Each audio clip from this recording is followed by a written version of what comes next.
The third knock. Part 3. I didn't dare turn around. Every eyeless figure at the end of that endless hallway inside the closet was staring at something behind me. No. Not staring. They were terrified.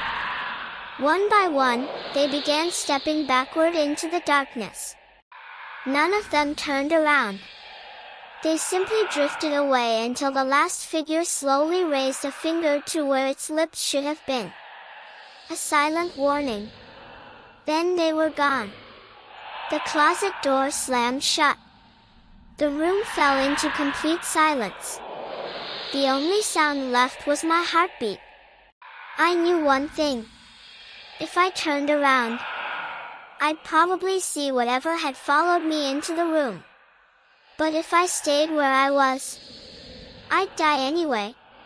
I took a deep breath and sprinted toward the door. I never looked back. The moment I started running, footsteps echoed behind me. They weren't fast. They weren't slow. They matched my pace perfectly. For every 3 steps I took, it took 3. I shoved open the emergency stairwell door. The stairwell was completely dark. Even the emergency lights were dead. I switched on my phone's flashlight. The beam revealed something that made no sense. The stairs weren't numbered by floors. Each landing was marked with room numbers. 312. 313. 314. 315. I kept running. 308.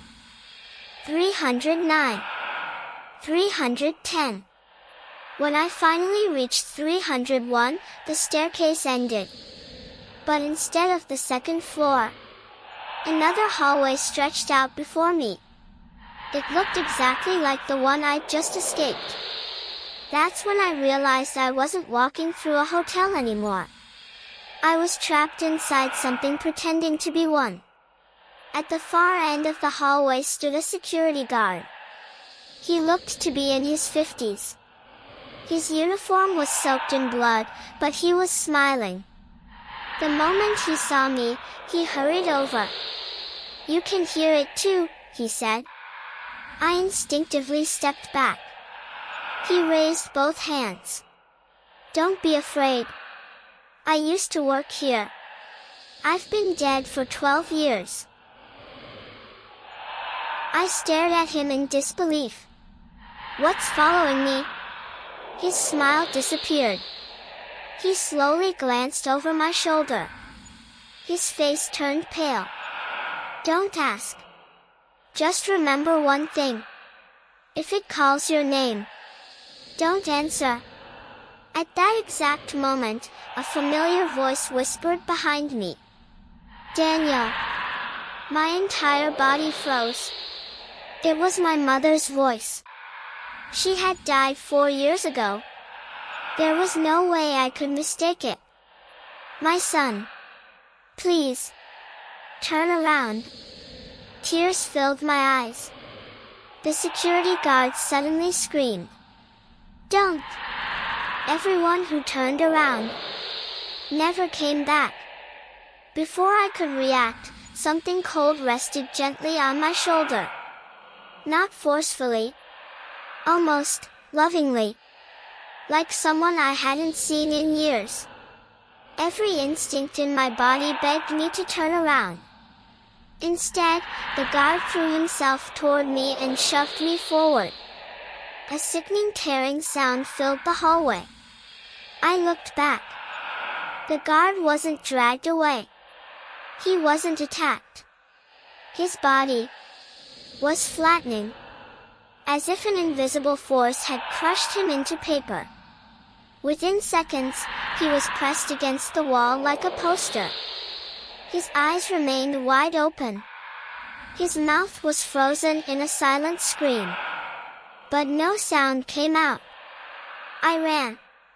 I had no idea how long. Eventually, I found myself standing in the hotel lobby.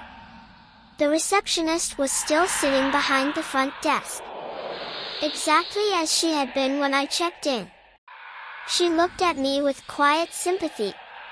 "I told you. You should never have accepted room 312. What is this place?" I shouted. She reached beneath the counter and placed an old leather guest register in front of me. She opened it to the final page. My name was there. My address. My phone number. Today's check-in date.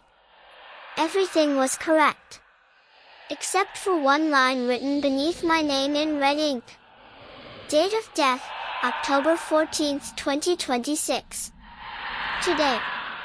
I shook my head. No. That's impossible. I'm standing right here. The receptionist looked into my eyes. Then she quietly asked the question I'll never forget. "Who told you that you're still alive?" Tobe continued.